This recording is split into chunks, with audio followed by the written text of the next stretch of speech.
juin, nous célébrons dans le monde entier la journée internationale de l'arbre. Mais ici sur la chaîne FPA TV, nous célébrons l'excellence. Et puisque nous célébrons l'excellence, nous sommes avec les parents d'élèves des excellents, d'accord, qui quand même aujourd'hui nous ont rendu visite sur notre plateau. Les enfants que nous mettons dans la vie, ou bien les enfants à qui nous donnons la vie, quand même, sont des plantes que nous mettons également sur terre ou dans la vie, qui quand même avec le temps grandissent et produisent du bon fruit. Et ces fruits, c'est l'excellence qu'ils véhiculent chaque fois, hein, dans leur quotidien, à l'école, dans la maison et tout. Et aujourd'hui, vous avez quand même quitté Songon pour venir ici, à Bégerville, assister à cette émission, accompagner vos enfants. C'est quand même une grâce, parce qu'un parent doit tout le temps accompagner son enfant pour pouvoir quand même permettre à cet enfant d'atteindre les objectifs, hein, que ce parent veut de lui. Chers parents, bonjour. Nous avons également avec nous sur ce plateau le docteur Akissou, le président, directeur général de la Compagnie internationale pour le développement et de l'emploi, l'initiateur du concours Miss et Mister Excellence, la première édition de cette année.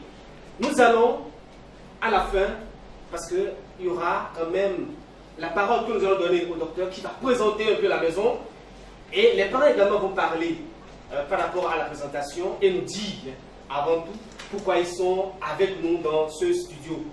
Et nous irons chercher les Miss et Misters que nous avons élus la dernière fois.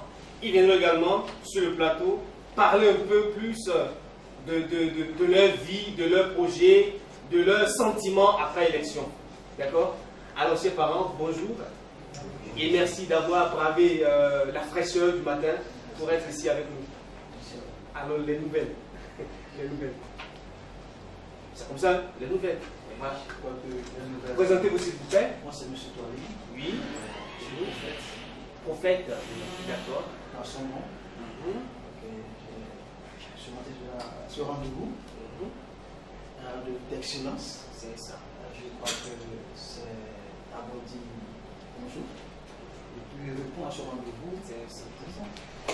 Partager la journée. D'accord. D'accord. Merci. Vous êtes là avec votre enfant, hein? Si j'avais Cet enfant que vous avez mis dans la vie afin qu'elle puisse grandir comme un arbre. Merci. Oui, ici, qui va parler? Monsieur Conan.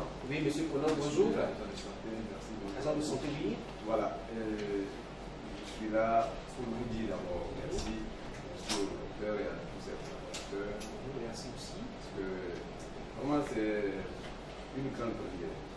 Il avait dit la fois dernière qu'on célébrait le parcours d'excellence de la côté.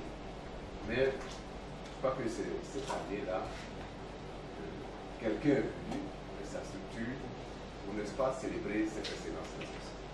Vraiment, ça me va dans le cœur. Ça, il est le chapeau de la structure. Merci beaucoup, M. Conan. La CID, la Compagnie internationale pour le développement de l'emploi, est quand même un ensemble de grands programmes. Hein, un ensemble de programmes que nous allons inviter la personne la plus indiquée, d'accord, à nous en parler. Oui, docteur, bonjour. Bonjour. Et merci quand même d'avoir accepté venir sur ce plateau avec les parents d'élèves des excellents, nous parler un peu plus de la structure. D'accord, merci. Je voudrais d'abord dire un aquaba à tous ces parents qui, malgré la distance, je ne m'attendais pas à voir les parents de Songon ce matin. Je croyais voir les parents du plateau, mais malheureusement, ce sont les parents de Songon qui ont bravé les embouteillages, la pluie du matin, la fraîcheur, et pour se rendre aujourd'hui à la compagnie internationale de développement de l'enfant. Je voudrais d'abord le dire merci. Merci pour ces valeurs que vous inculquez à vos progénitures. Oui, c'est la fête de l'âme. Ça peut sembler être une coïncidence pour vous, mais je pense que c'est purement technique. et spirituelle. J'ai l'habitude de dire, avant qu'un arbre ne devienne arbre, il faut d'abord pas l'entretenir seulement, planter une graine. Il faut que la graine pourrisse et germe, ok, et commencer à pousser.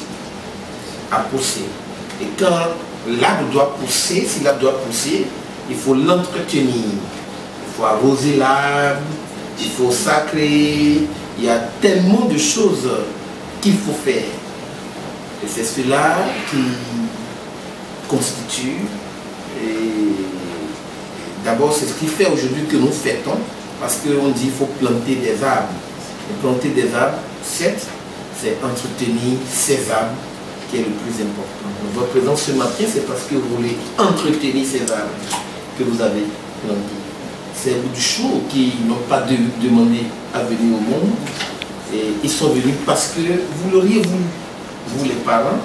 Et il est important pour nous de les accompagner jusqu'à la fin. J'ai l'habitude de dire quelque chose, Dieu merci, j'ai sur le plateau un homme de Dieu, un ministre de Dieu. J'ai l'habitude de dire le plus grand péché, c'est de finir ta vie et de ne rien avoir. Le plus grand péché, c'est de finir ta vie et de ne rien avoir. Ce que j'appelle gain, ou ce qu'on doit avoir, et que j'ai l'habitude de dire, ce n'est pas la richesse, ce n'est pas l'argent, mais c'est d'abord l'éducation de vos progénitures. Dès que tu as un enfant qui constitue une gangrène, un danger pour les autres, tu n'as rien fait sur la terre et tu as vécu inutilement. Ça a été ta faute. Les gens disent que ce n'est pas ma faute, j'ai tout fait pour cet enfant, mais tu as fait quoi? Est-ce que tu as été vraiment l'exemple à cet enfant? Est-ce que tu n'as pas failli quelque part? Est-ce que il y a tellement de questions que nous devions nous poser, mais ne posons pas ces questions. Nous rejetons carrément le tort sur les autres. Nous pensons que c'est seulement les autres qui ont constitué pour nous un problème, mais le problème, c'est d'abord nous. C'est comme un enfant que j'ai reçu ici, et ses parents étaient venus me confier l'enfant parce que l'enfant ne fait que frapper les gens, il est tellement brutal, on fait tout, mais ils sont passés partout. Si vous allez dans les hôpitaux, les grands centres, ils n'ont pas trouvé la solution au problème de l'enfant. Et quand j'ai reçu l'enfant en consultation, j'ai écouté l'enfant, j'ai consulté le parent, le père, la mère, j'ai identifié systématiquement que l'enfant a un problème, mais qui ne date pas d'aujourd'hui, okay, qui date depuis sa conception. Alors, j'ai commencé à demander, il s'est fait que le papa était un temps en griffe, et dans le monde, comme le disent les hommes de Dieu, et à un moment donné a connu le Christ. Mais quand il était dans le monde, il avait un comportement où il frappait sa femme tous les jours. Il frappait la femme tous les jours. Donc, pendant toute la période de la grossesse de sa femme, c'était seulement coup de poing, bâton, bastonnade sur la femme tout le temps. Bon, un mois, pratiquement avant l'accouchement de l'enfant, il a rencontré le Christ en griffe. Vous m'excusez beaucoup, ce plateau n'est pas destiné à parler du Christ. Mais les hommes de Dieu ont réussi à le faire changer, mais ils n'ont pas compris que cet enfant qui est dans le ventre a déjà hérité de cela. Nous avons l'habitude de penser que l'enfant qui est dans le ventre ne voit pas ce qui se passe. L'enfant qui est né, couché sur le lit, ne voit même pas ce qui se passe. Et tu t'étonnes à un moment donné de ta vie de remarquer que cet enfant qui n'est même pas né, avant, il a dit tout ce que tu faisais quand il était dans le ventre, il commence à développer ça à partir de 15 ans, de 16 ans, il commence à développer cela. Ça, tu as oublié même qu'il y a 15 ans, tu as eu ce comportement. Tu as oublié qu'il y a 15 ans et tu étais aussi brutal. Donc, quand j'ai écouté l'enfant, le parent, tout ça, j'ai fait appeler le papa et la maman ensemble. Je leur ai dit, après consultation, l'enfant n'a pas de problème. Vous allez passer dans tous les hôpitaux du sud de la terre, vous n'allez pas trouver de solution au problème de votre enfant. Mais la seule chose que je vous recommande, ce que je vous recommande, c'est de me parler de votre passé. La femme a commencé à pleurer. Et je dis, mais pourquoi tu pleures? Elle me dit, c'est vrai, ce que vous venez de dire, docteur. Quand j'étais enceinte, pendant pratiquement 8 mois, mon mari m'a toujours battu. C'est ce que l'enfant, dès que la graine a été mise sous la terre, c'est ce qu'il a toujours vu. C'est ce qu'il a senti. Du coup, il a commencé à grandir. C'est un reflet. C'est automatique. Le cerveau a gardé. Et le cerveau, c'est la première des choses qui se constituent. Donc le cerveau a gardé. Et dès que le cerveau l'a gardé, il a commencé à le ressortir. À le ressortir.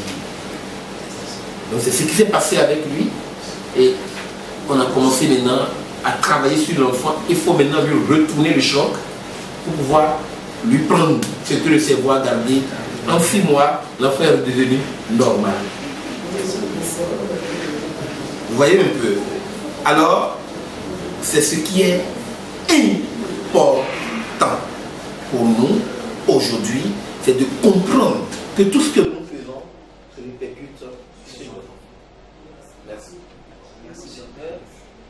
Avant de présenter notre structure, j'aimerais quand même que, en quelques mots, vous nous dites d'où est-ce que quand même cette initiative de valoriser l'excellence en milieu scolaire est sortie.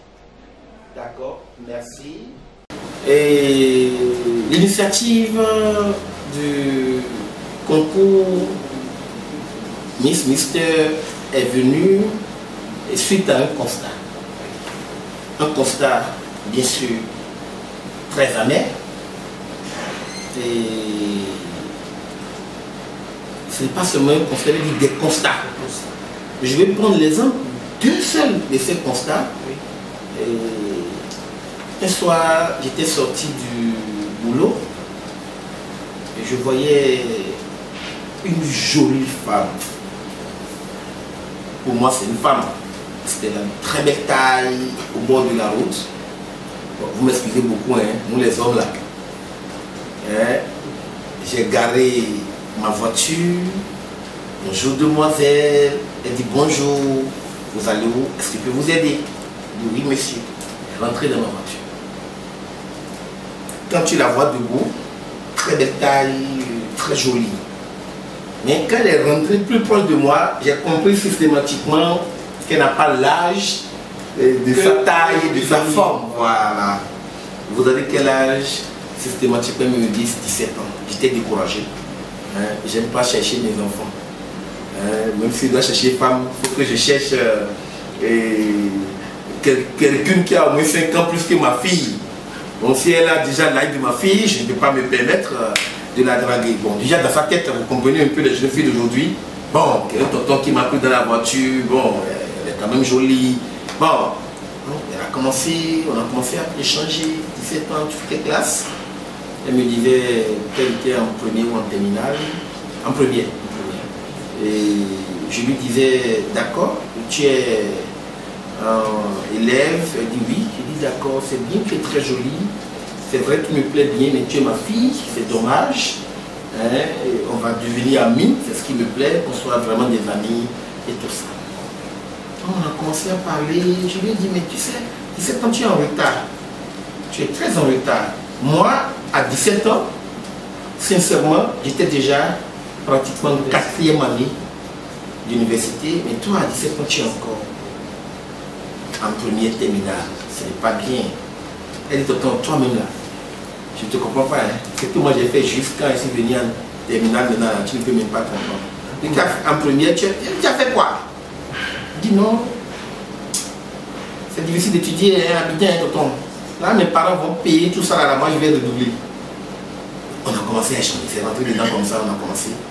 Je dit, ah bon, ok, ça m'intéresse bien. Je vais manger, si tu veux vraiment, on ira manger quelque chose ensemble parce que c'était midi, on va échanger. Donc, elle est partie avec moi dans le restaurant, on était assis. Dans tout ce qu'elle disait, je pleurais intérieurement, c'est-à-dire, en fond de moi, je pleurais. Est-ce que ses parents pouvaient comprendre ce qu'elle disait? Est-ce qu'elle pourrait dire ça devant ses parents? Donc, la première des choses, elle dit, je n'aime pas le BPC. Et c'est pas ça qui est important. Moi, c'est le bac que je vais me débrouiller pour avoir. Aïe! On se débrouille pour avoir un diplôme. C'est vrai? On se débrouille en Côte d'Ivoire. On dit oui, on se débrouille. Il dit, ah bon, comment tu as fait pour être en première? Elle dit, elle, depuis sa 6e, elle fait l'effort d'avoir toujours un ou deux professeurs qui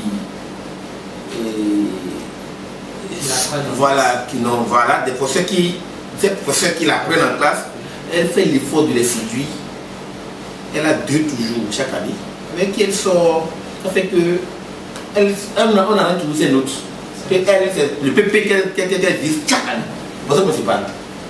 Je dis, ah bon? Elle dit oui, c'est ce qu'elle fait. Je dis, ah bon? Elle dit oui. Donc, elle passe. Elle passe toujours. Je dis, ah, normalement. Normalement. Je dis, mais maintenant, comment tu as fait pour aller au bac? Je dis non, que le gars avec qui elle est maintenant à la section conseil de mathématiques lui a promis qu'elle fera tout pour être à la surveillance pour l'aider. Il dit, mais lui n'est pas Dieu, hein? On peut l'envoyer ailleurs. Donc si on t'envoie ailleurs, tu ne pourras plus avoir ton bac. C'est le choc que j'ai reçu. Alors, je dis, ah bon, là je comprends maintenant pourquoi on remarque que aux examens en Côte d'Ivoire, les enfants, on est obligé de faire des rachats. Oh non, des rachats, pas possible, pour que les enfants puissent être admis. Il y a quel problème? Il va falloir que je lance une étude du système éducatif. C'est ce qui est venu, c'est pas là, ça a déclenché. Et on a lancé l'étude. L'étude consistait à prendre des jeunes garçons qu'on allait payer et qui iront faire la cour des jeunes filles élèves pour voir si ce qu'elle a dit est vérifié et si ce n'est pas un cas spécial. Et revenir avec des informations pour que je voie. Donc j'ai envoyé une vingtaine de jeunes garçons que nous avons payés à nos frères pour faire une étude du système pour voir est-ce que ce que la fille m'a dit n'est pas un cas exceptionnel. On a remarqué que dans les lycées, collèges et lycées, et les hommes et les femmes, chacun se débrouille à sa manière à aller vers la facilité afin de passer en classe supérieure. Le résultat était clair, près de 80% en tout cas de nos enfants d'aujourd'hui, ça donne à la facilité d'une manière ou d'une autre. Soit tu es garçon, c'est que tu fais l'effort de faire draguer les petites filles de la classe à ton professeur pour que lui t'aide, soit le professeur aussi, et pour ceux-là qui ne veulent pas s'exposer, ce sont les garçons qui envoient sur les topos. C'est-à-dire, quand le professeur sait que c'est puni et il a peur de s'exposer, quand ça veut claquer à moi, c'est pas moi, c'est pas la fille, je parlais. Donc on envoie nos enfants garçons là sur le topo et les garçons vont négocier jusqu'à quand ça commence, on dit mais c'est pour le professeur, c'est pour que tu aies les points. Et l'enfant s'ouvre. Donc on a fait l'étude, on a compris que 80% du système c'est comme ça. Nos enfants n'étudient plus. Quand ils vont à l'école, ils s'adonnent. Et c'est pour ça que j'ai aimé la dernière fois quand j'ai rencontré la principale du collège de Sombon, qui dit qu'elle a séparé les hommes à part, les femmes à part. En tout cas, j'ai aimé sa politique. Je dis, elle a compris alors l'enjeu. Alors, quand l'étude a terminé, le résultat est venu, tu dis là, j'ai raison, je dois faire quelque chose. Il faut que je fasse quelque chose. Alors, j'ai écrit pour demander que l'État me confie les 10 derniers des classes. Je vais d'abord les reformater, les amener à comprendre que le travail, c'est le fruit de nos efforts et non, comment on appelle, et non la dégradation des mœurs. C'est comme ça l'idée est venue au départ. Et on nous a confié les 10 derniers des classes d'une seule école. D'une seule école. je n'ai pas appelé le nom de l'école sur le plateau, sinon c'est de la publicité que nous faisons. Et quand j'ai pris les 10 derniers de cette école, un an après, ils ont remarqué que les 10 derniers sont devenus les 10 premiers. Donc ils ont progressé. Ce n'est pas progresser seulement. Si c'est progresser, c'est-à-dire ils auront la moyenne. Mais les 10 derniers sont devenus les 10 premiers, les 10 meilleurs de leur classe. C'est pas conséquent des excellents. Des excellents. Ça a étonné le directeur de l'école qui m'a fait appel pour dire, mais attendez, il y a quelque chose qui se passe. En même temps, les parents ont commencé Pas s'interroger. pas se poser des questions sur leurs propres enfants, qui ont été des cas qui ont systématiquement laissé tomber tout ce qu'ils ont comme vice, comme caprice. Il y a des gens qui se droguaient déjà dans l'école, qui ont systématiquement arrêté la drogue sans qu'on ne leur demande. Donc ils fumaient, qui ont arrêté de fumer. Donc c'était tellement visible la transformation de ces enfants. Le docteur m'a appelé et me dit, mais docteur, vous avez quel médicament? Quel est votre secret? Parce que moi, voyant cette fille-là, avant que vous ne veniez dans cette école, et la voyant aujourd'hui, pendant les récréations, est toujours face à son cahier, toujours un livre dans la main, toujours en train de chercher. Elle dit, je ne sais pas comment vous avez réussi cette transformation. Comment vous avez réussi à influencer les enfants des autres positivement.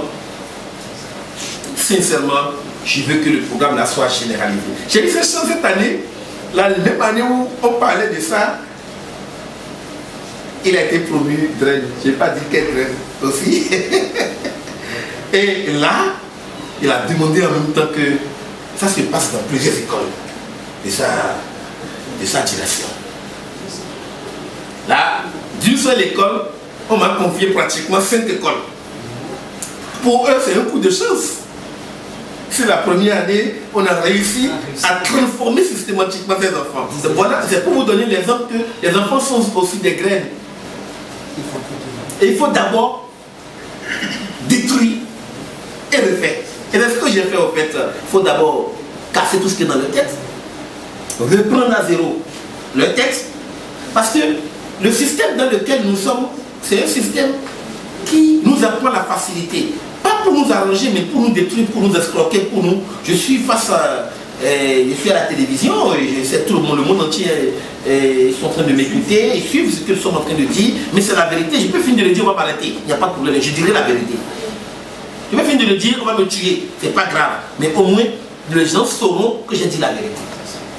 C'est un système où on vous appelle, on vous dit on doit vous aider, on doit vous aider. Donc on vous aide avec la main droite, on vous reprend 4 fois avec la main gauche. Alors, on amène les Africains, nos enfants, on nous demande, on nous impose comment on appelle, un système éducatif qui n'est pas adapté au fait à nos mœurs et coutumes, juste pour nous amener à la facilité. Et dès que nous sommes habitués, nous avons appris la facilité, plus facilement on va envoyer d'autres personnes, maintenant leurs enfants vont venir pour construire pour nous, et nous demeurerons des esclaves. Ça veut dire quoi? Nous ne sommes pas encore indépendants. On fait semblant de nous donner, de nous accorder une indépendance, mais on nous tire encore en nous inculquant des mœurs, des valeurs qui ne sont pas adaptées à notre pays, à notre condition, à ce que nous sommes réellement. Je vais vous donner un autre exemple avant de continuer sur mon expérience. Avant, il n'y a pas de problème, avant, quand vous voyez dans le temps de nos grands-parents, quand tu vas voir une jeune fille, ses parents vous disent, la fille là me plaît, il n'y avait pas de papier. Mais dès que on demande à la fille, écoute ma fille, il te plaît, la fille dit oui, le parent te dit d'accord, tu m'as envoyé ce monsieur, maintenant c'est ton mari, voilà ce que je veux, des colas, tout ça, avec peut-être maudit somme tu envoies, c'est fini. Le mariage est scellé. On ne peut plus, c'est-à-dire, il n'y a plus de retour en arrière jusqu'à la fin. Ok? Là, il n'y avait pas un papier. Il n'y avait pas une convention. Et pourtant, dans le temps, ça, façon de vous marier avant là, c'est mauvais. Ça, ce n'est pas normal. Ça, ce n'est pas légal. D'accord? Ok? Maintenant, vous devez vous marier autrement, en signant un papier. Mais qui sont ceux qui signent papier? Souvent, on signe papier parce qu'on ne se fait pas confiance. Ça veut dire que la base du mariage est faussée avant même le mariage. Parce que dès que je te demande de me prêter de l'argent, tu peux me prêter. Si tu me fais confiance, je te le donne.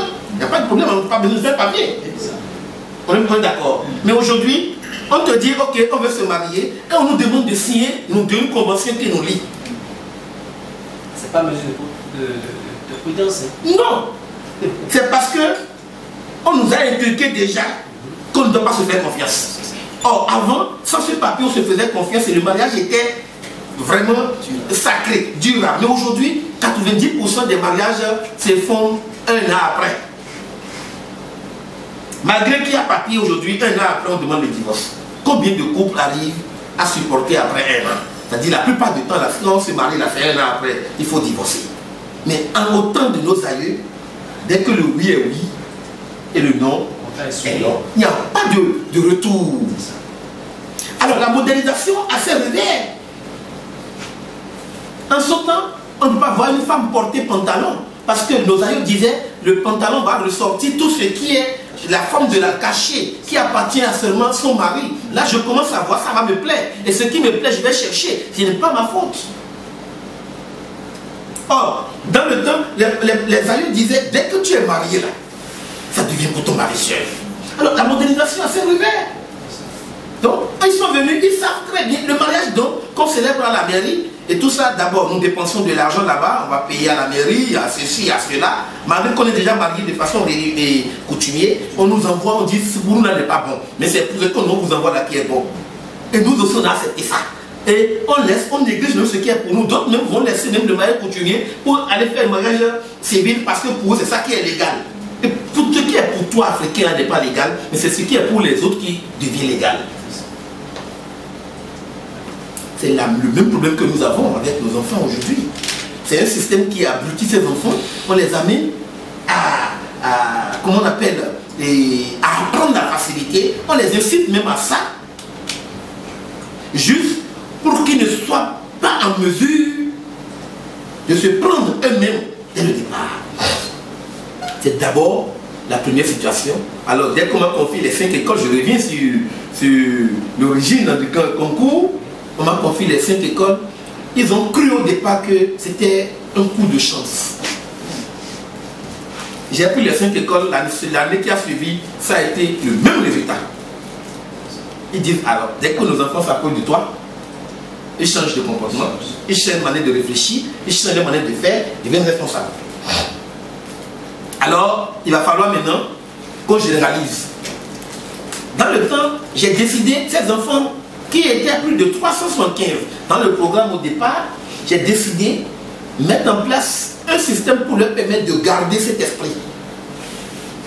Je les ai appelés pour dire, vous tous ensemble là, on va mettre en place une compétition où celui qui garde l'esprit, bon comportement à la maison avec tes parents, bon comportement à l'école, bon comportement avec ses camarades, et qui est un excellent progressiste, dès qu'il a 10 de moyenne, maintenant il a 12 après 13, il ne recule plus, il avance. C'est parmi vous les 375 là, je donnerai un cadeau au premier d'une valeur de 500 000. Ça fait que les premiers que j'ai pris ont gardé leur position, c'est-à-dire ça se bat entre eux en termes de résultats. C'est-à-dire entre eux-mêmes là, ça se battait. C'était qui sera le premier. Voilà, ils sont devenus du médiocre en très bien, en meilleur enfant. Du coup, entre eux-mêmes là, ça se battait. Et c'est seulement les enfants de l'école de l'excellence qui se retrouvaient premiers de toutes les classes. C'est étonnant. C'est-à-dire, premier, deuxième, troisième. En tout cas, je gardais les 10 premières places, les 10 premières places dans toutes les classes dans lesquelles j'étais. Alors, c'est ce qui a plu aux autorités de la Côte d'Ivoire. Ils se sont rapprochés de nous pour dire, mais non, le travail que vous faites est tellement, tellement beau. Il ne faut pas que vous vous limitiez à ces enfants-là que vous prenez. Il faut généraliser à tous les enfants. Tous les enfants ont besoin de vous. Tous les enfants doivent quand même avoir la chance. Hein. C'est comme ça. Ils sont de la même manière. Et ce programme a été généralisé. Et là, ils ont demandé à eux-mêmes, c'est-à-dire l'État même a choisi des écoles. Ce n'est pas toutes les écoles. a choisi des écoles qu'on me confie et nous travaillons. Du coup, nous prenons des enfants dans le cadre du concours à part, nous prenons des derniers des classes à part, nous prenons tous les enfants pour l'entrepreneuriat, pour leur permettre d'avoir d'autres atouts à part l'éducation, les matières qu'on leur enseigne. Voilà un peu l'origine du concours Miss SNF. Alors merci pour votre prestation. Nous allons donner quand même la parole à quelques parents qui vont démissionner. Si l'enfant a réussi, c'est ça. S'il n'a pas réussi, bon, c'est ça. Chacun dans sa coquille. Il croit que on veut tout ça, on tue la nation. On veut tuer la nation, on veut vivre la nation. D'accord. Je crois que l'idée du docteur est une initiative vraiment grande, quelque chose qui doit vraiment saluer et bénir encore le surcroît, que ça peut progresser.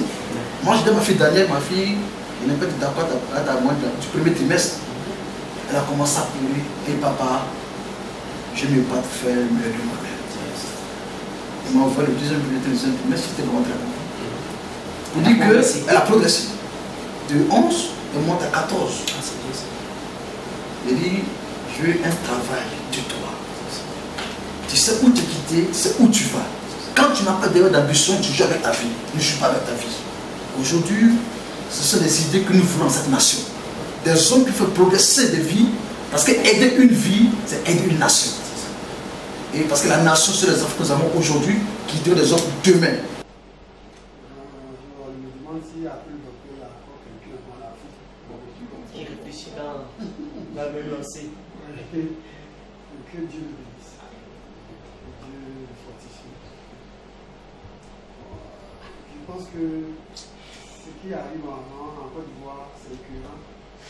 Parce que au niveau des parents, parce que les parents, quand tu envoies son enfant à l'école, par exemple, comment ils font mon cas, je suis très reculé de la vie. Le voisin j'ai une femme, chez le père, j'ai une femme, c'est une douce. Qu'est-ce que vous élevez? Bon, on fait des poids et puis des poules. Donc, on n'a pas assez aux répétiteurs. Or, aujourd'hui, en Côte d'Ivoire, quand tu n'as pas de répétiteurs, Ça chauffe. non, C'est difficile. il me demande ce que les enfants apprennent à l'école. Parce que moi, mon enfant qui a remarqué son. Il a redoublé le CP. Maintenant, après, c'est quand même le CE2, il a redoublé.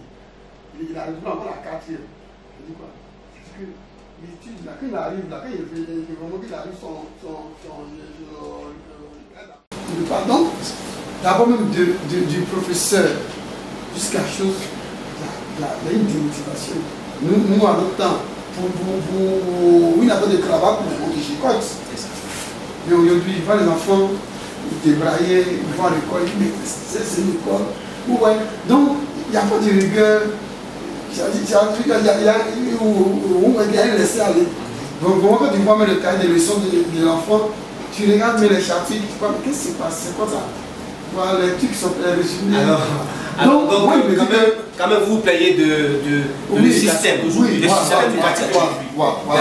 Maintenant, mais par rapport à l'initiative. Oui, maintenant, par rapport à l'initiative. En tout cas, moi, je dit que est-ce qu'il y a quelqu'un encore après lui? Il peut avoir quand même les initiatives. Mais comment faire pour avoir accès? Voilà, c'est ça. D'accord. Ce qui est sûr, c'est une question posée. Il va essayer de la répondre tout à l'heure. Oui, nous avons l'équilibre. Oui, bonjour madame, vous vous présentez. Oui, madame Kofi.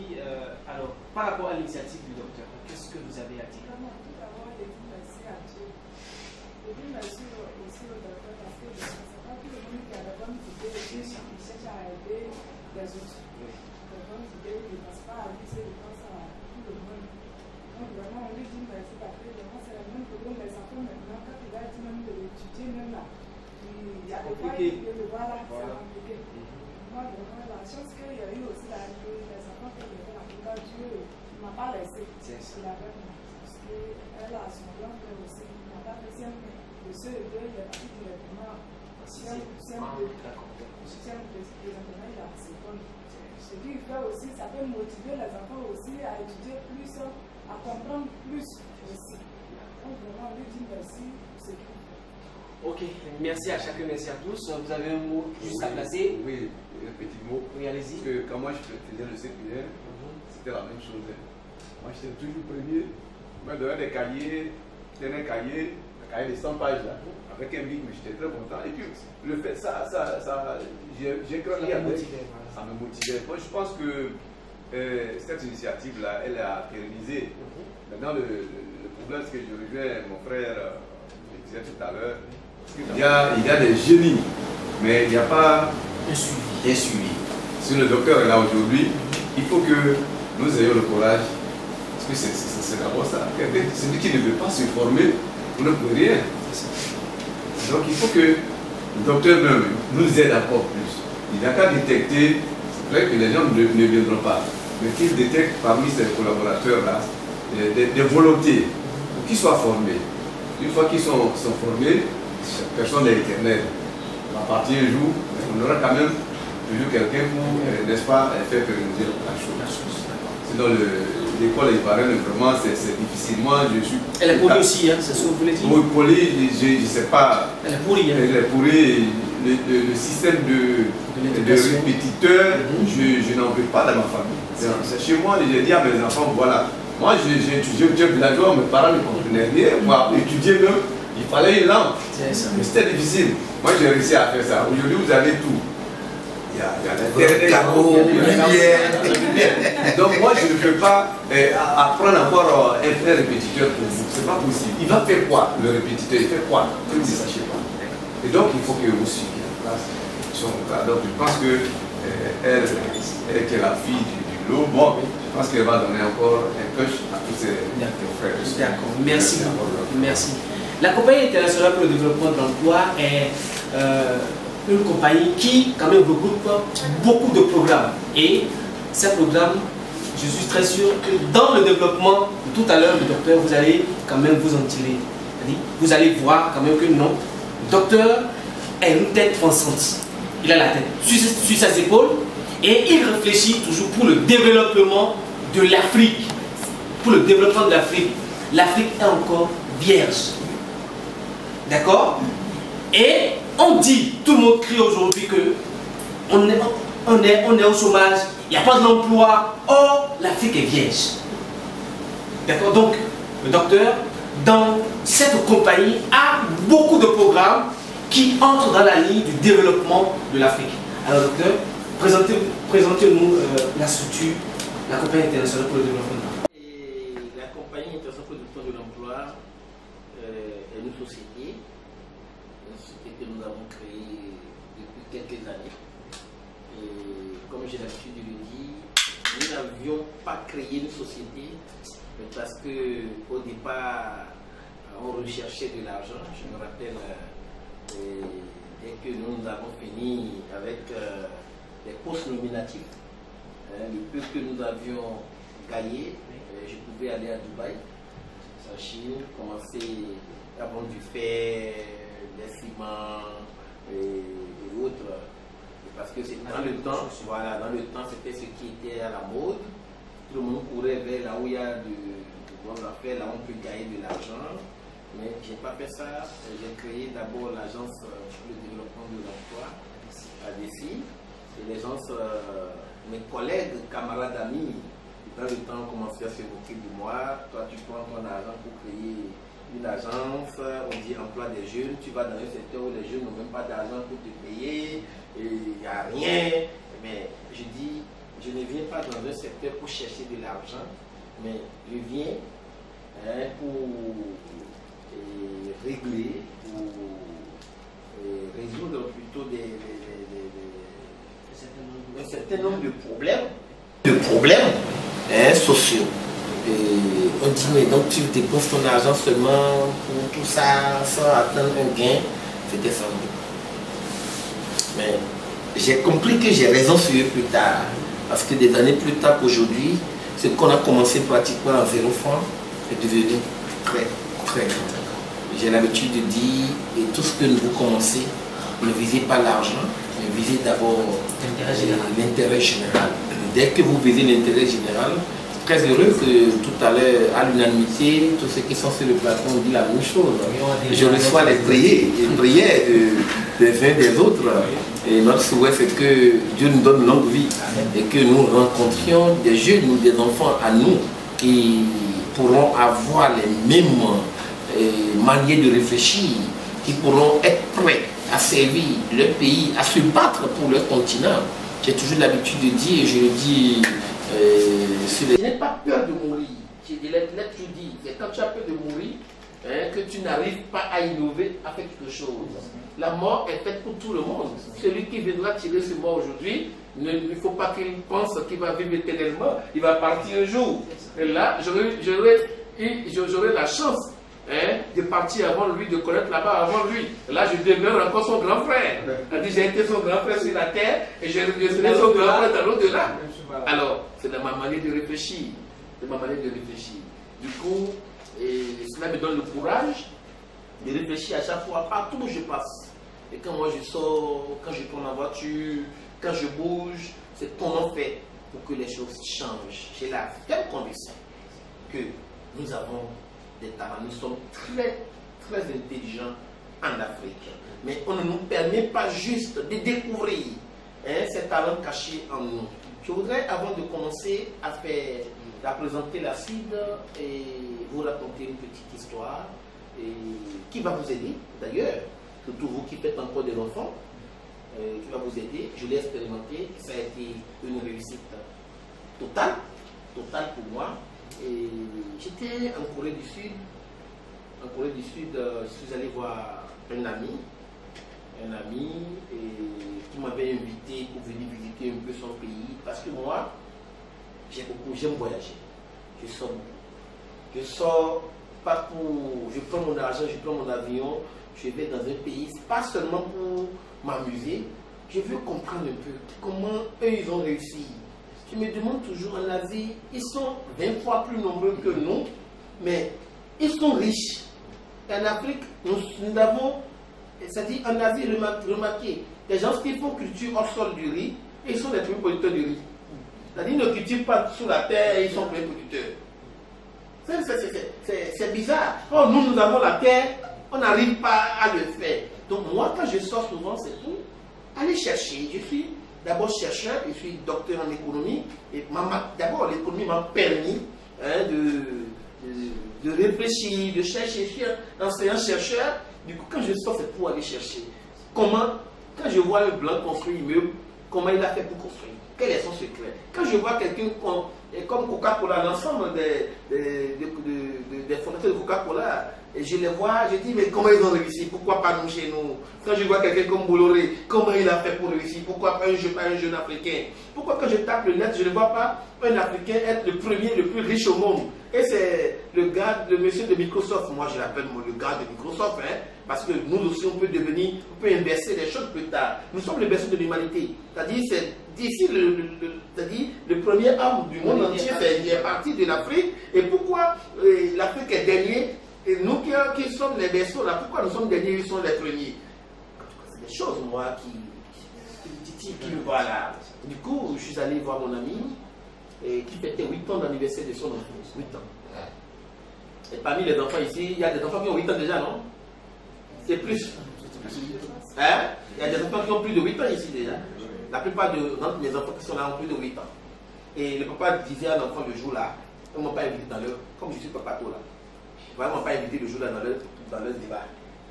Il a fini de péter champagne pour l'enfant. Il dit maintenant tu es devenu grand. Il n'y a pas d'aujourd'hui, tu ne vivras plus dans ma maison. À l'âge de 8 ans.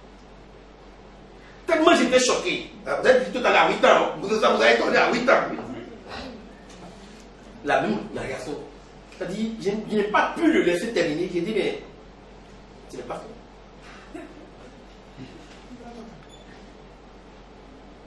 Mais l'enfant aussi a commencé à applaudir, à remercier son papa. Je lui avais donné la vie.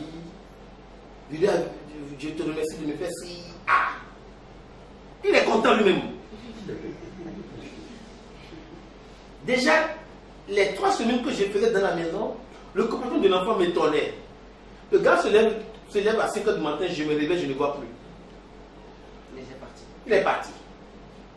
Et quand il veut partir le matin, il a thermos avec autre chose dedans, et il part. Il revient les soirs, je ne comprends pas.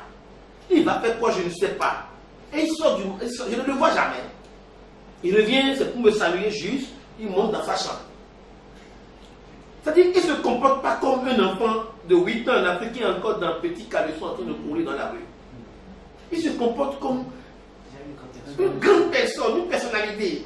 Donc déjà le jour qu'on m'a dit qu'elle a déposé l'enfant dans sa chambre, elle est allée se laver rapidement, elle retourne au boulot. Le même jour. C'est pas le jour, la même heure. Quand pas le jour, la même la personne, les choses. Ça semble être un peu paradoxal. La même, c'est-à-dire, dès qu'elle est rentrée, le temps d'aller se laver, elle retourne au boulot. Parce qu'elle dit qu'elle c'est pas possible qu'elle reste à la maison, elle va perdre. C'est-à-dire, c'est pas possible. C'est ça la verticale l'américaine, l'européen. Elle ne veut pas, elle dit, elle vient de donner la vie à l'enfant. À partir de cet instant où l'enfant est sorti, elle n'a plus de droit sur sa vie. L'enfant reprend le relais. Elle est pas même que l'enfant prend le relais. Je dis, ah bon? Elle dit, oui, c'est fini. Quand il est sorti, c'est fini. Les deux sont divorcés. Ils n'ont plus de lien. Il dit, mais écoutez, quand il est dans le ventre, c'est moi qui le nourris. Quand il a faim, là, c'est moi qui le nourris. L'enfant mange ce que la maman mange. Voilà, donc il ne le nourrit pas, l'enfant se débrouille pour manger. Il dit, il va boire, c'est lui.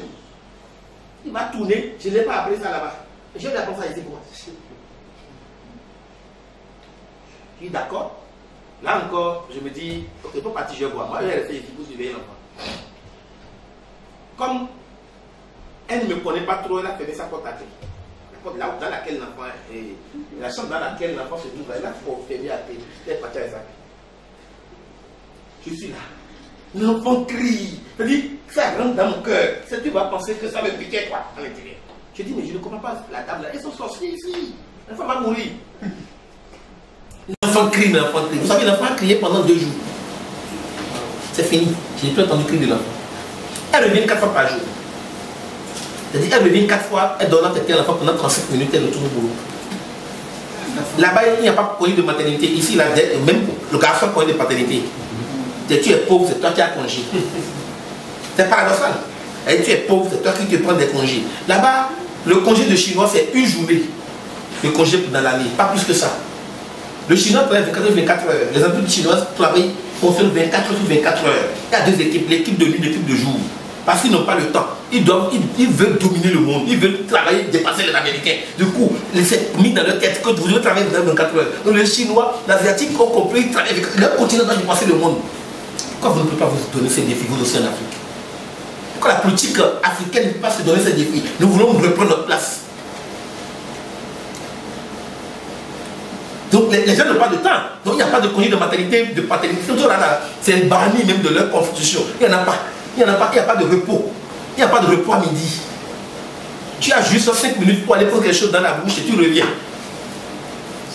Il n'y a pas de consommation. On ne consomme pas pour l'étranger, on consomme pour soi. On fabrique, on consomme.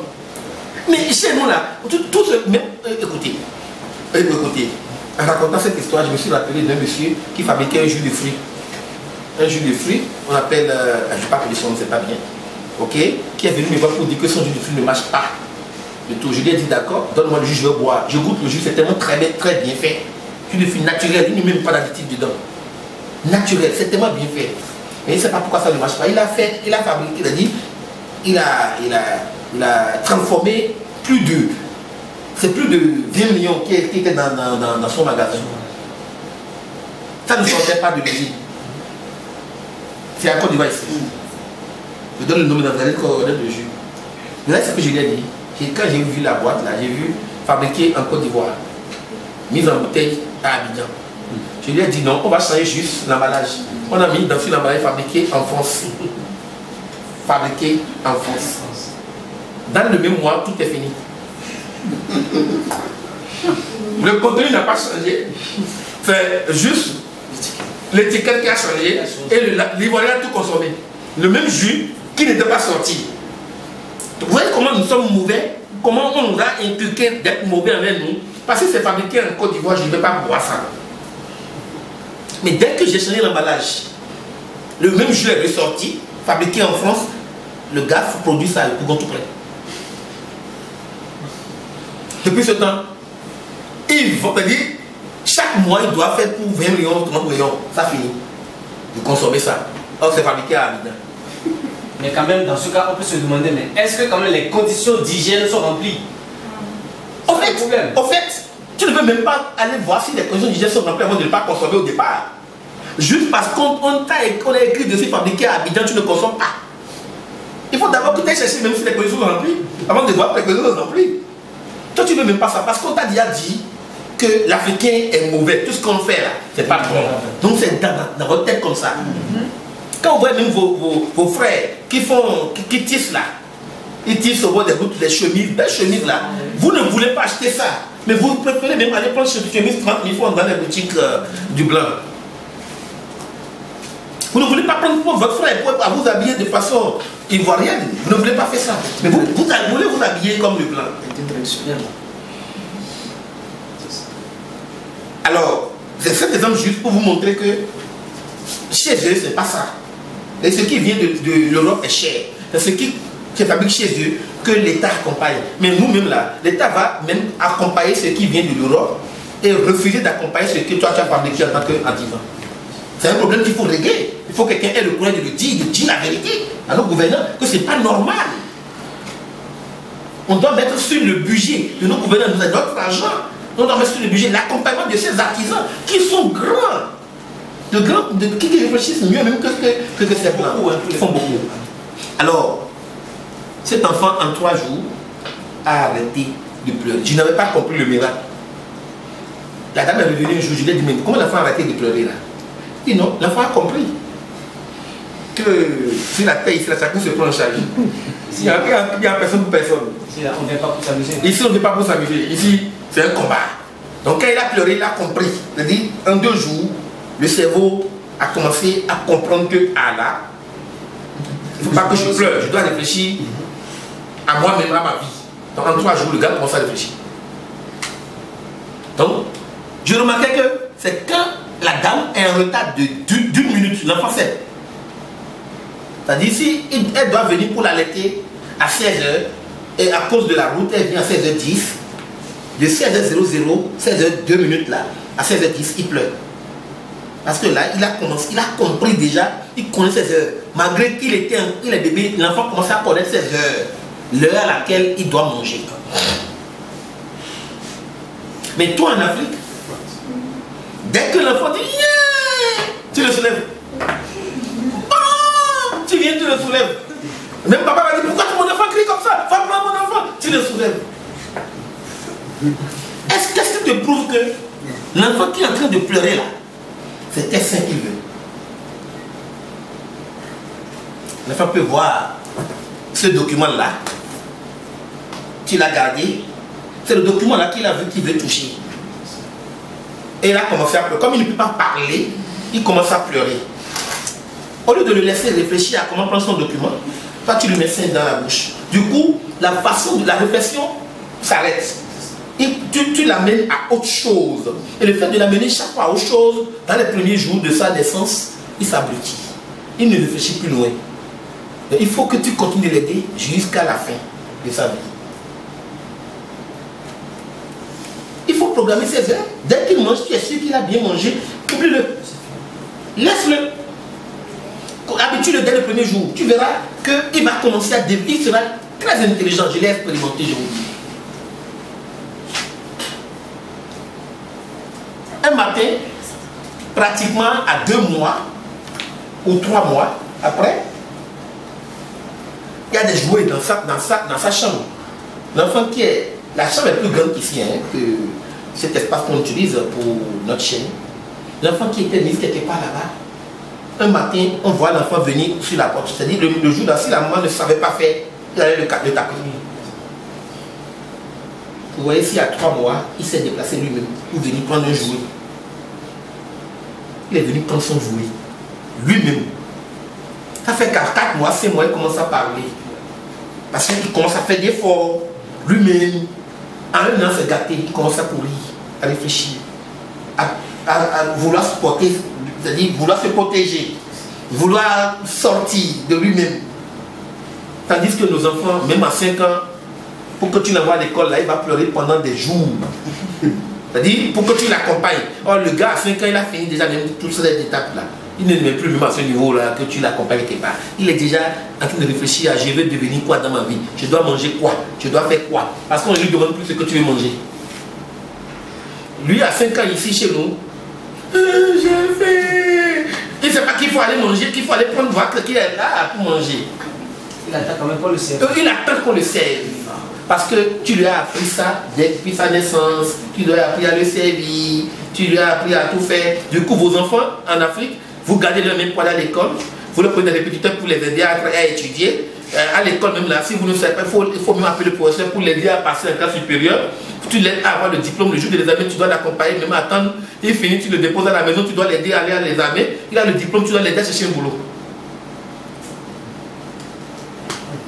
Et quand il trouve le boulot, il ne peut pas réfléchir à comment construire, hein, c'est pas possible. Donc, tu l'as aidé tout le temps de sa vie, il attend que l'État l'aide à créer, il attend que l'État l'aide. Donc l'État n'a pas les moyens, l'État doit aussi faire des prêts chez le blanc. Le blanc va revenir pour demander son argent, tu n'as pas pour rembourser, il faut complèter ton chaos. Vous m'excusez beaucoup, hein, je n'ai pas dit ça. Vous n'avez pas dit ça. Et qu'est-ce que vous avez dit alors? Ah, que l'Africain se réveille. D'accord. Vous voyez un peu la différence entre vous et ces gens. Je ne dis pas qu'ils sont des voleurs, mais ils font semblant de nous voler. Je ne dis pas qu'ils sont des voleurs, mais c'est un semblant de nous voler. Bon entendeur, salut. Donc si vous commencez à faire l'expérience sur vos enfants, c'est faux. Quand on vous dit qu'un enfant il va mourir, il va tomber malade, ceci, c'est faux. C'est juste pour abrutir les enfants, pour qu'il n'y ait pas de génie qui vont construire, qui vont créer, qui vont innover. Vous qui voulez faire des enfants, là, commencez à se demander ça. Vous allez comprendre que le docteur Issou nous a dit la vérité. Vous allez voir que vous aurez des enfants les plus intelligents. Parce que leurs réflexions seront, ils vont réfléchir très loin. Ils vont commencer à réfléchir même pour construire, même pour créer une voiture. Vous allez voir que vous allez faire ces génies. N'aidez plus les enfants, laissez-les. Ils sont plus intelligents que vous. Vous les voyez là, vous pensez qu'ils sont bêtes. Ils sont très intelligents, c'est parce qu'ils sont abrutis, c'est tout. Et il faut maintenant étendre l'intelligence, c'est ce travail que nous faisons ici.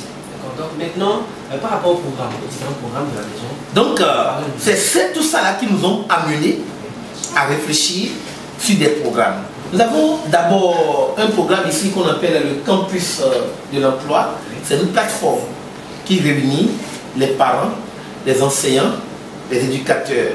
Au fait, les programmes que nous créons, c'est pour corriger. C'est pour corriger, moi en tant que chercheur, c'est pour corriger un certain nombre de choses que nous réfléchissons à ces programmes. Je me dis, comment on peut mettre en place une politique de l'emploi dans nos pays africains sans associer les concernés. Les concernés sont des jeunes. Nous les laissons, on reste en haut là-bas, on met en place une politique de l'emploi. Tandis que ceux qui sont en haut là, ce n'est pas ceux-là qui ont souffert ici. Ils n'ont pas vécu notre réalité d'ici. Ils ont grandi en Asie ou en Amérique ou en Europe. Ils sont des programmes adaptés à notre besoin, à nous qui avons vécu ici. Nos enfants n'ont pas les moyens de sortir d'ici. Alors il faut associer tout le monde. Voilà pourquoi nous avons créé le campus de l'emploi qui se réunit chaque 3 mois dans une commune, qui se réunit et avec vous, les parents, les enfants eux-mêmes, les enseignants et comment on appelle les agents des collectivités locales, l'État central. On réfléchit sur la situation de l'emploi, qu'est-ce qu'on peut faire, qu'est-ce qu'on peut apporter. D'autres ont eu la chance ce matin de me suivre quand je parlais à des jeunes qui sont venus pour un emploi. On réfléchit sur tout ça, on élabore des stratégies pour accompagner ces jeunes. Ça fait que le campus de l'emploi se réunit chaque 3 mois. Ça fait une semaine, c'est une activité où des jeunes seront formés et sont recrutés sur place. Surtout que les gens savent que nous avons l'expertise de leur donner du personnel de qualité. Ces jeunes que nous formons reçoivent une formation de qualité et ils sont productifs dans les entreprises. C'est ça le campus de l'emploi. Au cours des campus de l'emploi, après les campus de l'emploi, on a remarqué que les commerçants et artisans apportent plus de 80% au PIB ivoirien. Ce sont des gens qui apportent beaucoup. L'Afrique vit sur de l'informel. Du coup, ces gens apportent beaucoup. Mais au lieu que les autres viennent nous dire il faut former, structurer pour quitter l'informel, on ne nous dit pas ça. On nous abrutit juste pour que nous restons tels que nous sommes mal organisés afin qu'ils viennent toujours nous aider.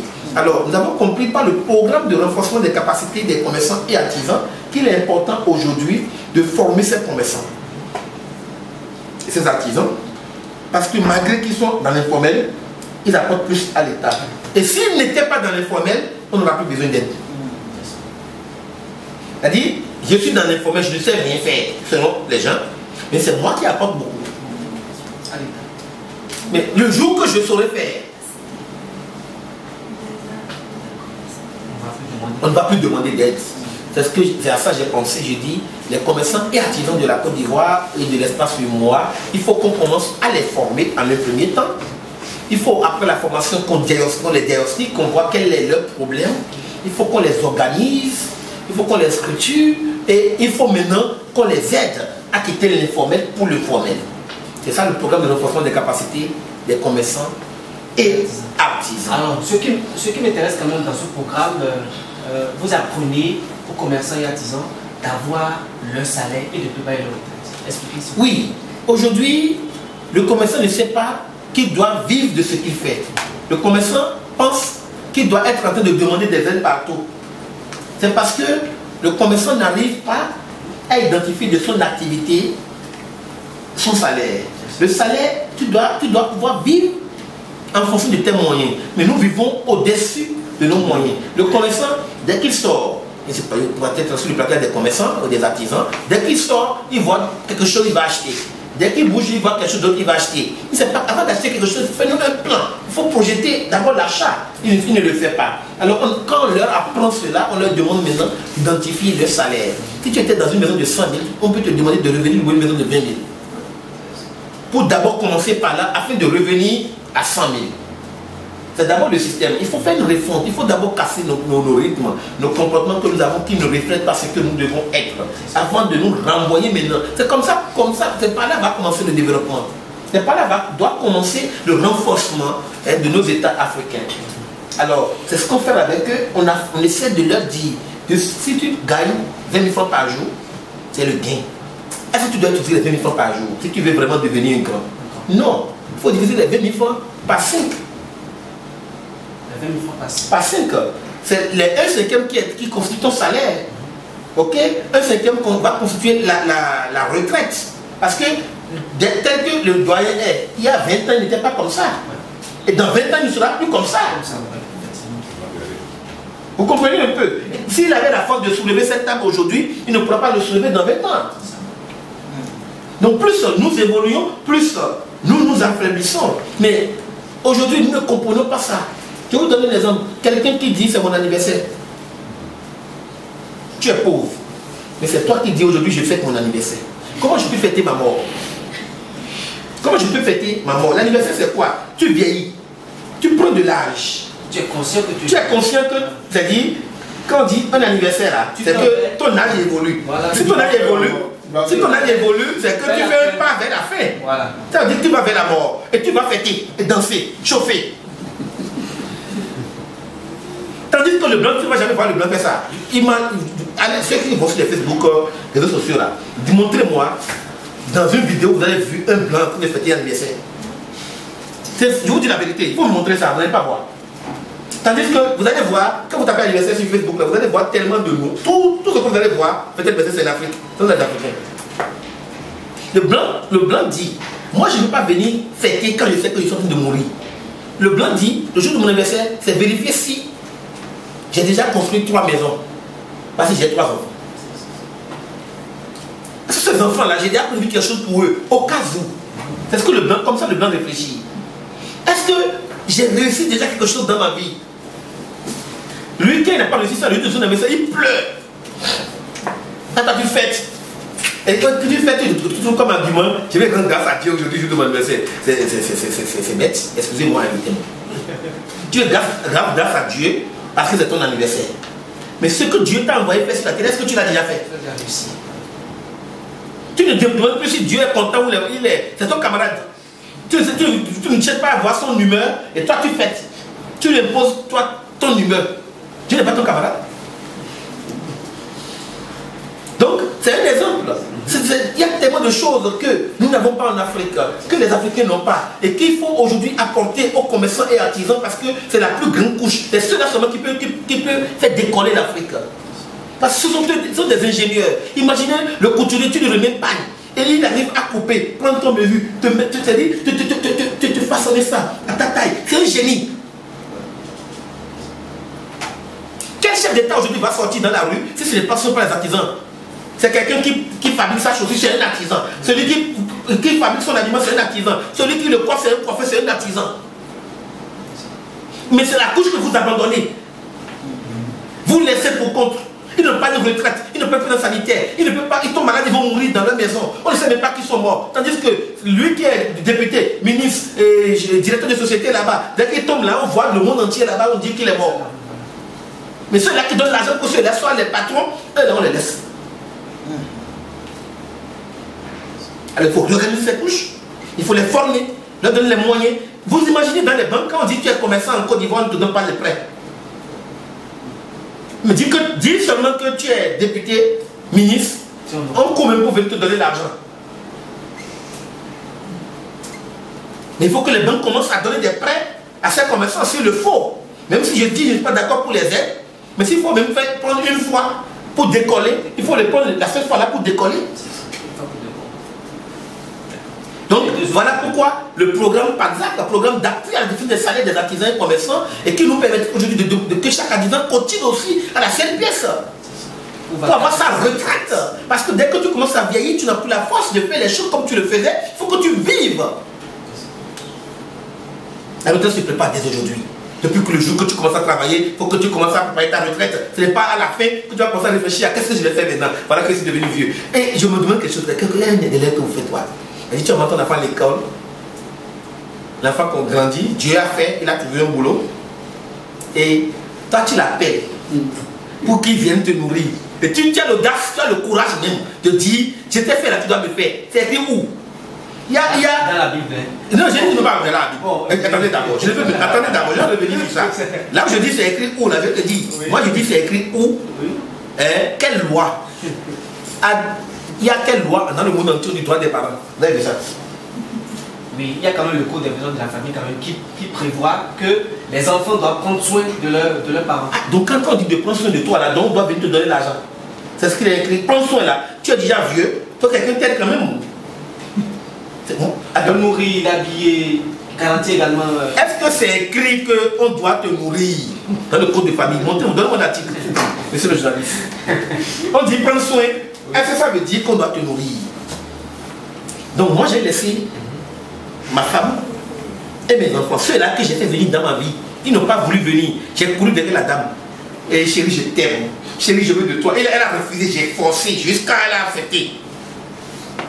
Maintenant on a commencé ensemble là. Les enfants n'ont pas demandé à venir au monde. On les a fait venir. Forcés, ils sont tranquilles quelque part. On a dit, faut venir ici. Donc moi je vais les laisser et venir t'occuper de toi, papa qui est vieux déjà. Il y a un truc de dire, tu as 500 000, je dois payer l'école de mon enfant. Si je ne paie pas l'école de mon enfant, on va lui renvoyer 2000. Et en même temps, on dit tu as fait crise. Je te jure que tu vas mourir. C'est pas moi. Non, papa. Là, tu vas mourir. Parce que je vais payer l'école de mon enfant. Et toi, tu vas mourir. Bon, si tu as la chance que je n'ai pas la contrainte de mon enfant à l'heure là, tu es sauvé. Là, je viens t'aider. Il faut que l'Africain commence à comprendre. Et en France, tu as vu des maisons de retraite. Dès que tu commences à vieillir, l'enfant te prend, va te laisser là-bas. Ici, il n'y a pas, parce que vous dites votre culture. Vous allez apprendre tout des Français, mais vous n'allez pas apprendre les bonnes choses. Des gens, vous apprenez le côté qui vous arrange. Et les eux aussi, comme ils savent que ce côté-là, c'est bien, quand vous le faites là, ça vous conduit dans le trou. Ils vous laissent faire ça. C'est pas normal. Prévois ta retraite. Quand tu es en activité, travaille pour prévoir, pour faire une prévision dans 10 ans, dans 20 ans. Pour ne pas déranger ton enfant. C'est pas bien de déranger ton enfant. Pas parce que ton papa t'a dérangé que tu as dérangé aussi l'enfant. Laisse l'enfant vivre. Et comme ça même là. Quand c'est comme ça, hein, ça dit le jour qu'ils te voient, ils te prennent comme leur Dieu. Moi je vous jure que Mon père m'a rendu visite chez moi une seule fois. Vous savez pourquoi? Il a une retraite. Il a tout ce qu'il lui faut. C'est-à-dire, quand mon téléphone sonne, ça va, ça, tu te portes bien, et mes petits-enfants, tu les envoies quand? Je veux les voir, ils vont qu'à venir rester un peu avec moi. En fait, quand c'est comme ça même là, dès qu'il t'appelle, tu es fier de le prendre. Mais quand tu m'appelles, allô, je n'ai pas mangé, hein. Là, des fois, là, comme mon téléphone sonne, il dit, mais oh, vraiment, vu là m'appelle encore. Tu deviens un problème pour ta propre progéniture. Tu ne veux pas mourir, trouver Dieu. Ça, c'est la vérité que je dis. Laisse l'enfant faire ce qu'il veut faire de façon spontanée. C'est-à-dire ça, là, il est béni. Mais ce que tu forces à faire là, Dieu ne bénit pas ça. Hein. Tu l'as forcé à te faire. Là. Il faut penser que quand tu as forcé, il va venir te donner, tu vas dire Amen. Tu vas faire. Dieu ne regarde plus ça. C'est ce qu'il est venu lui-même te faire. De façon volontaire. C'est la prière, c'est la bénédiction là qui va. Et plus tu le laisses, plus il deviendra fort, plus il pourra mieux t'aider. Plus tu l'acceptes, et il y aura des problèmes plus tard. C'est la vérité. Dès qu'il commence à travailler en même temps, tu veux mettre la chaîne, papa, maman, tout le monde monte sur lui en même temps. Écoute, le gars n'est pas encore fort. Et tu montes sur sa tête, il va tomber, et c'est fini. Vous tous, là, vous allez mourir ensemble. C'est un péché pour nous. C'est criminel. Les hommes de Dieu n'ont qu'à commencer à parler à leurs fidèles, à changer cette façon de voir les choses. C'est pas parce que l'enfant, c'est un droit pour que tu le nourrisses, tu l'habilles, tu fasses tout pour lui. Mais ce n'est pas un droit pour l'enfant de te nourrir, de t'habiller. Non. Ce n'est même pas son devoir. Mais il ne le fait pas volonté. Papa, je t'ai acheté pas. Il faut habiller ton père quand il est vivant. C'est bon, c'est bien, c'est une bénédiction. Mais il ne faut pas que tu m'imposes que je t'habille parce que je te l'ai fait. Ton père t'a fait, tu le feras. Il va faire à ses enfants. C'est comme ça. T'as des enfants ne remontent plus. C'est ce que je dis.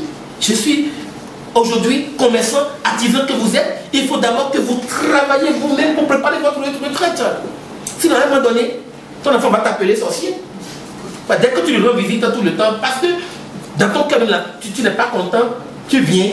En même temps, tu sors de là, son enfant à la fièvre. On dira que c'est toi. C'est la vérité. Tu vas prendre le nom de sorcier.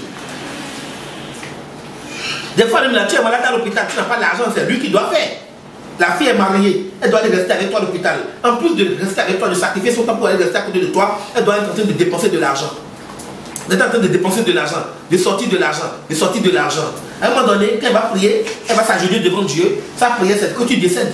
Donc elle va prier pour que tu meurs. Vous savez que les enfants vont prier pour que... Mon Dieu, il ne faut pas appeler mon père, il souffre trop. C'est pas parce que le père souffre, c'est parce que lui s'approche d'un truc de souffrir. C'est la vérité, il aurait aimé que tu restes, mais voilà que tu es malade. Et ça ne va pas, il dépense, il n'a même plus. Il se dit, mais comment je vais faire maintenant pour les autres dépenses qui vont venir, mon Dieu, il faut l'appeler. Il n'a pas envie de te séparer de toi, mais il va le dire. Mais la bouche, même le fait de le dire, même Dieu, même le voit en train de souffrir, c'est fini, tu vas mourir. Oh, tu ne dois pas mourir dans ce moment-là. C'est pas que Dieu a pris en compte.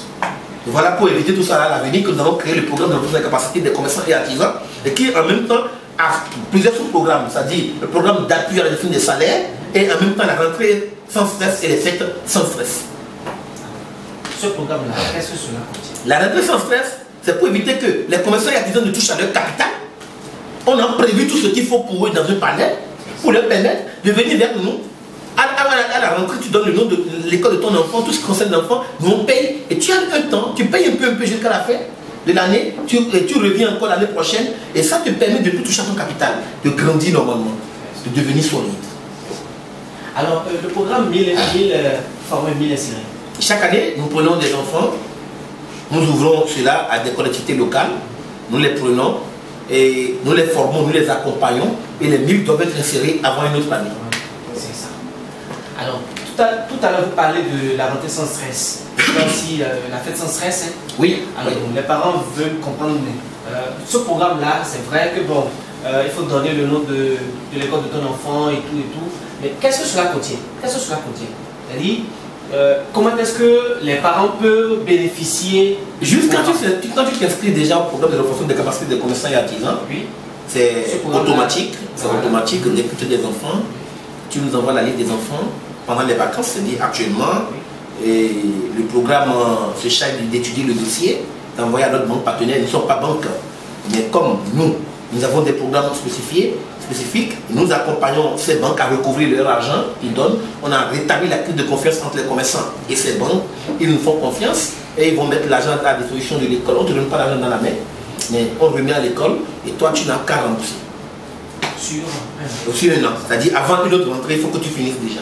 Or, à l'école, peut-être c'est 3 mois, tu dois déjà donner, on envoie ton enfant tous les jours pour que tu payes. Du coup, l'enfant, quand il est renvoyé, il ne suit plus, il n'a plus suivi ce cours pour éviter les renvois intempestifs et tout ça. On a réglé le problème en même temps avec le programme de remplissance presse. La même chose on fait pour les fêtes. C'est-à-dire tout ce que tu veux, et si c'est mouton que tu veux, et si c'est riz, si c'est huile, nous mettons tout ça à ta disposition et tu payes avant une autre fête pour pouvoir encore bénéficier de l'appui. Et la gestion est suivie de carrière? La gestion suivie des carrières concerne tout le monde. Que tu sois artisan, commerçant, fonctionnaire, tu peux t'inscrire à ce programme. Et ça nous permet de t'aider par rapport à tes revenus, de te dire ce que tu dois faire, quand est-ce que tu dois le faire, et de t'aider à investir, à grandir. Tu peux être fonctionnaire, on t'aide à créer pour recruter d'autres jeunes. Parce que j'ai l'habitude de dire que le chemin n'existe pas. Il faut que je démontre que tous les jeunes qui viennent chez nous peuvent être utilisés. Alors dans tout ce programme, quand même, nous avons aussi la chaîne qui nous reçoit aujourd'hui, la FEA TV. Oui, quelle est la ligne éditoriale de... La FEA TV a pratiquement 4 volets. Il y a FEA Mag, c'est un magazine qui est édité chaque 3 mois, distribué gratuitement sur toute l'étendue du territoire et dans toute l'Afrique. Et nous avons FEA TV, la chaîne qui nous reçoit, qui a des programmes spécifiques, dont la ligne éditoriale c'est fait la promotion de l'employabilité, c'est-à-dire sur la chaîne on ne fait pas la danse et toutes les cultures, les autres choses, mais quand tu viens c'est pour faire la promotion de ton affaire, de ton activité, de dire au monde ce que tu fais, les avantages et tout ça, de vendre tout ce que tu as comme produit sur la chaîne, qu'est-ce que tu as fait là, à quoi, à apporter à l'employabilité. Voilà un peu, et donc les jeunes passent, les entreprises passent, nous avons des programmes spécifiques et comme ce programme qui reçoit nos chers lauréats, nos chers enfants de ce jour. Merci beaucoup pour votre présentation. Les parents nous ont suivis. Des questions ou des apports rapidement? Des questions ou des apports par rapport à ce qu'il y a de programme? Le programme, il est vaste. Quand on écoute le docteur, on se perd en fait. C'est ça. On se perd. Mais je pense qu'il y a un dernier volet concernant les fonctionnaires, tout le monde. En tout cas, je voudrais temple renseignement. Renseignement par rapport. Voilà. D'accord. À la gestion du suivi des carrières, c'est voilà. Ça? D'accord. Ça sera oui, bon, c'est la même chose. Aujourd'hui, les parents, dès que tu entends la rentrée, c'est ça. S'il y a un médicament pour nous distresser, alors je crois que quand même le médicament est là, hein. Donc quand même, vous allez juste en prendre et puis ça va passer. Oui, mon cher ami, vous vous présentez s'il vous plaît. Oui, c'est M. Savadou. Oui, M. Savadou, oui. Bon, je dis merci d'abord au docteur pour sa présentation. Au niveau des enfants, des élèves, pour le travail qu'il fait. C'est ça. Franchement dit, on peut dire dans le jargon aussi que c'est un génie. Si j'avais un chapeau, je vais le tirer. Bon, malheureusement que tu as déjà chapeau. Oui, ça va avoir merci. Oui, madame, vous avez quand même écouté tout ce que le docteur a dit par rapport aux différents programmes que constitue la CIDA. Qu'est-ce que vous avez à dire? Est-ce qu'il y a des questions? Je n'ai pas de questions à poser. Merci tout simplement. Merci. Je crois que juste une question. La façon bien précis, c'est ça. Parce qu'il a décidé de prendre vos enfants. Après ça, tu es excellent. La question que après la rentrée, l'emploi demain, question est-ce que le docteur nous dit qu'est-ce que les parents doivent faire, qu'est-ce que assez pas faire. D'accord. D'accord. Tout à l'heure, il va répondre également à cette question. Dans le public là-bas, est-ce que quand même quelqu'un a des questions? Un parent? Est-ce qu'il y a une question?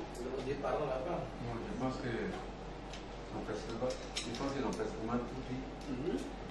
C'est c'est un peu la même chose. Ah, la même chose. Hein. Voilà. D'accord, la même chose. Votre nom c'est C'est M. Do Sylvie Marcel. Ah, d'accord. Alors, docteur, tout à l'heure, un parent demandait, vous avez quand même voulu prendre tous les enfants en charge dans leur formation jusqu'à leur insertion. Alors, qu'est-ce qui va revenir quand même aux parents comme apport, comme décaissement, financement et tout? D'abord, avant de répondre à ce parent, j'ai constaté qu'il y a une question avant. Oui, avant, une question par rapport à la gestion des carrières, parce qu'aujourd'hui, d'abord, tous les parents auront plus d'avantages de s'inscrire à ce programme parce que ça va vraiment les aider à préparer efficacement l'avenir de ces enfants. C'est d'abord pour les enfants que nous avons créé ce programme aux parents, pour permettre aux parents d'avoir désormais un plan d'investissement, un plan de suivi, un plan de gestion de leur vie et la mise en place d'un budget global de gestion annuelle pour les parents afin d'intégrer leurs besoins et les besoins des enfants et autres là, pour que désormais ils puissent se stabiliser et préparer efficacement l'avenir des enfants. Parce qu'aujourd'hui, c'est ça qui est le plus important, ce sont les enfants qui vont nous remplacer. Je l'ai dit toujours aux différents chefs d'État qui m'ont reçu déjà, je leur ai dit, ne pensez pas qu'il faut faire seulement de la politique. Mais au lieu de la politique, nous devons aujourd'hui préparer l'avenir. Parce que la jeunesse d'aujourd'hui, c'est un couteau à deux faces. À deux faces, soit vous arrivez, vous réussissez à les faire, ou ils vont vous faire demain. Et on a remarqué des révolutions partout en Afrique. C'est parce qu'ils n'ont pas réussi à faire les enfants que les enfants les font.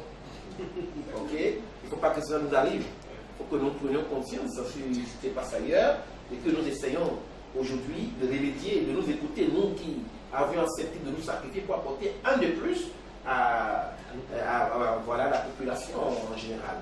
Alors, la gestion des carrières, c'est permettre, on va orienter le parent qui a posé la question à la fin, vers les spécialistes qui s'occupent de ce volet. Et je sais que les États ont commencé à comprendre, ils prennent en charge beaucoup de nos programmes, ils prennent en charge cela. Donc, c'est ce que j'ai à lui dire d'abord, pour le moment. Et pour l'autre parent, c'est vrai, nous avons décidé d'accompagner vos enfants d'aujourd'hui jusqu'à leur insertion effective. C'est vrai, il y a tout à l'heure des fiches qu'on va vous remettre. Je sais que la plus grande partie est prise en charge déjà par nos gouvernants. Il est important de souligner juste que la minime, c'est-à-dire les plus parties restantes, ne peut vous dépasser parce qu'on a d'abord étudié l'environnement avant de dire à l'État voilà ce que nous voulons prendre pour accompagner ces enfants. Aujourd'hui, vous nous avez appelés et voilà ce que nous devons prendre. Okay? Ils ont décidé de prendre en charge déjà plus de 50%. Je remercie déjà le ministère de l'Éducation nationale, je remercie le ministère des Finances et le ministère du Commerce, en tout cas tous ceux-là qui n'ont cessé de nous accompagner. Je remercie tous les partenaires de la CIDESA et je remercie tous les partenaires.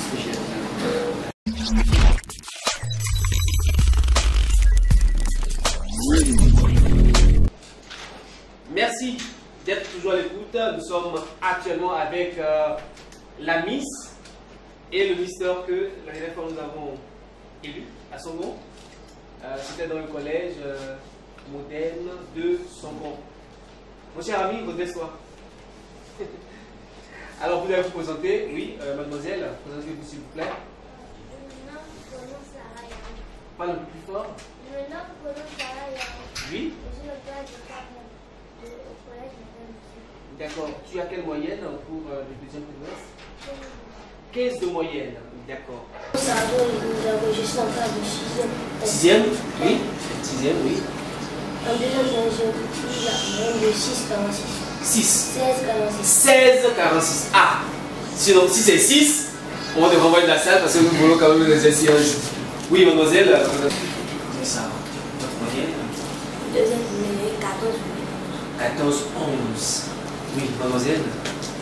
Je me nomme Akoun. Au deuxième trimestre, j'ai obtenu la moyenne de 15,11. 14,11, 15,11. C'est parce que vous avez 11,11 que vous faites face là? Samuel. Ici, en classe de 4e, c'est Nicolas Nelson. Au deuxième primaire, il y a 13-12. D'accord. Alors, mon garçon, désormais, tu es élu. Cette chance-là de participer à la phase communale. Ça suit, non? Alors, quel a été le sentiment qui t'a amené juste lorsque quand même tu as entendu que tu es le mister du collège moderne de Zomo? J'étais étonnée. Étonné parce que bon, tu ne savais pas que tu seras élu Miss. Pourquoi? Mister, pardon. Mister. Pourquoi? Ça dit que tu n'es pas sûr de toi-même. J'ai donné mes efforts, j'ai donné tout ce que je pouvais faire. D'accord. J'ai été élu Mister parce qu'il y a eu le courage de travailler fort. C'est ça. Donc tu es content. Je suis content. Tu es fier de toi-même.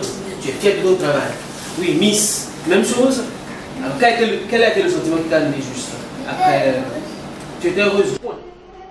En fait, cette Miss, c'est une fille qui ne parle pas.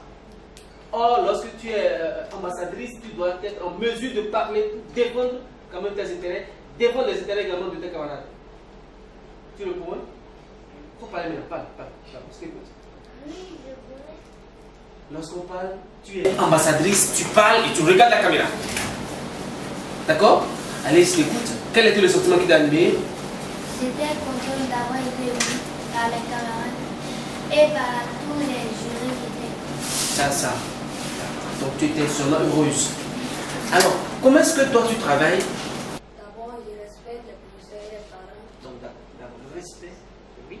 Ensuite, j'écoute les professeurs quand ils me donnent les professeurs de classe et ils donnent les exercices qu'ils me donnent. Donc tu traites également les exercices qu'ils te donnent. Voilà, c'est tout. J'essaie de m'exercer Tu t'exerces aussi plus. Tu fais des recherches pour quand même approfondir un peu les connaissances de l'école. Et c'est ça qui fait de toi ce que tu es aujourd'hui. D'accord. Oui, à côté? Non, j'écoute les professeurs. Tu écoutes les professeurs. Et j'étudie mes leçons. Et tu écoutes tes leçons. Et si on me donne des débats, des renseignements à la cour. Ah, d'accord. Tu te rapportes des professeurs pour avoir plus d'explications, de compréhension par rapport au cours. Voilà, pour les devoirs et tout, oui. Et après? Plus avancé que moi dans les études. Et il m'explique. Ma mauvaise note, c'est 10. C'est ce que tu l'as dit. Tu l'as dit pointeur. D'accord, j'ai compris.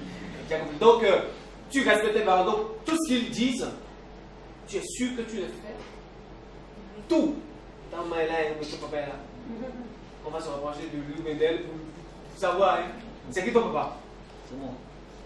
Oui. Est-ce qu'elle fait tout ce que vous lui dites à la maison? En tout cas, elle fait tout ce que je dis. Tout. Ah, tout. Elle me respecte véritablement. D'accord. Alors, quelle a été ta mauvaise note de cet homme-là jusqu'à aujourd'hui? 3 sur 10. 3 sur 10. Mais c'est quoi là-bas? Là-bas, c'est sur 10 seulement l'autre. Il n'y a pas sur 20? Si. Donc, 3 sur 10. C'était quelle matière? Français. Ah, tu ne travailles pas en français. Alors là, je ne suis pas content de toi. Hein? Oui. 11 sur 20, c'est quelle matière? Histoire. Ça t'a fait mal. Ah, mais ça veut dire quand même, chose, tu n'as pas appris tes leçons. Non, c'était une courbe. Ah, une courbe. Et mal fait la courbe. Ça a cassé ma moyenne. Cela a cassé ta moyenne. Ça t'a chauffé le cœur. Yako. Oui, mon garçon, quel était toi? J'essaierai de sensibiliser les jeunes afin de respecter les parents. D'accord. Et de respecter les professeurs aussi. Donc, respect des parents, respect des professeurs. Parce que c'est eux quand même qui vous donnent le savoir. Ok, oui. D'être assidu et ponctuel à l'école. D'être assidu toujours à l'heure en classe. C'est tout. Qui veut compléter une qualité? Oui. Les camarades, de respecter les parents, de respecter les professeurs et d'étudier beaucoup. Et de prendre beaucoup de temps, de consacrer beaucoup plus de temps aux études. Aux études, à la maison. D'accord, d'accord. Ça, tu peux mettre un peu. C'est tout, hein? Mister. Moi, je dirais à mes amis, même si le droit à une matière, mais jamais je devrais l'espérer et le pousser, il va avoir une bonne moyenne. D'accord, d'accord. Donc, de toujours pousser. Donc de 3, on peut aller à 20. Oui, du 20, tu penses d'encourager. Ou ainsi 10. Ou ainsi 10. D'accord, de persévérer. D'avoir 10 sur 10. D'accord. De tout faire pour quand même avoir 10 sur 10. Oui, non. Je vais dire à mes amis de bosser pour aller en classe supérieure, ce qu'on veut cette année, de faire de leur mieux pour aller en classe supérieure. D'accord, ok. Donc, tu leur dis juste de prendre le courage à 2 mains, donc à 4 membres, d'accord, pour que l'année prochaine, qu'ils aient une année supérieure. Oui, non, moi, je dirais à mes amis, tant que la vie a de l'espoir. Ah, d'accord. Tant qu'il y a la vie, il y a de l'espoir. Là, c'est une part de sage. C'est qui ton papa ou bien c'est qui ta maman? Ah, d'accord. Tant qu'il y a de la vie, il y a de l'espoir. Aujourd'hui, on va lui changer de prénom. Hein. Elle va s'appeler désormais Espoir. Oui, Espoir, vas-y. Donc, si c'est chaud aujourd'hui, persévérer quoi que demain tu puisses mieux faire. Et je vais dire aux autorités que lorsqu'un enfant fait un grand pas, il faut avoir de l'appui pour l'aider. D'accord. Afin qu'il puisse continuer. Ok, d'accord. Donc, il faut encourager ces enfants-là qui font l'effort. Ah, d'accord. Mais quand même, elle a de bonnes idées. Hein? Oui. Bonnes idées. Hein? Tant qu'il y a de la vie, il y a de l'espoir. Et au gouvernement d'accompagner les enfants quand même qui font des efforts. Donc, elle a de très bonnes idées. Oui, mon garçon. À un moment, il dit merci aux organisateurs de... Oui, tu dis merci à mademoiselle Libye et son équipe. Ou bien au directeur de la CID, c'est ça, non? D'accord. Et d'avoir... Et je dis aussi à mes amis de persévérer dans ce qu'ils font, de jamais baisser les bras, toujours avancer, ça donne le fruit. D'accord. Merci beaucoup. Vous avez vos bulletins et vos fiches d'identification déjà tirées. C'est un travail de la présidente. Elle s'appelle comment? Je viens de tout de suite son nom. Oui? Miss Sylvia. Elle est derrière vous. On l'appelle quand même à l'occasion ici sur le plateau. En lieu et place du docteur, elle va sacrifier à la cérémonie, remettre de façon officielle les bulletins de notes de votre prestation avec la fiche d'identification à chaque candidat, à chaque ministre, à chaque essai. Allez-y.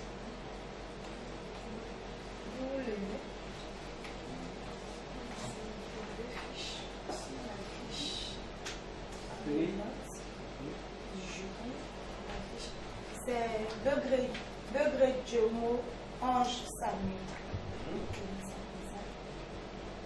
Et Dotamou Marus Trésor. Voilà, c'est le mystère. Trésor. Accra Msou Elisabeth Lorraine. Désormais appelée Espoir.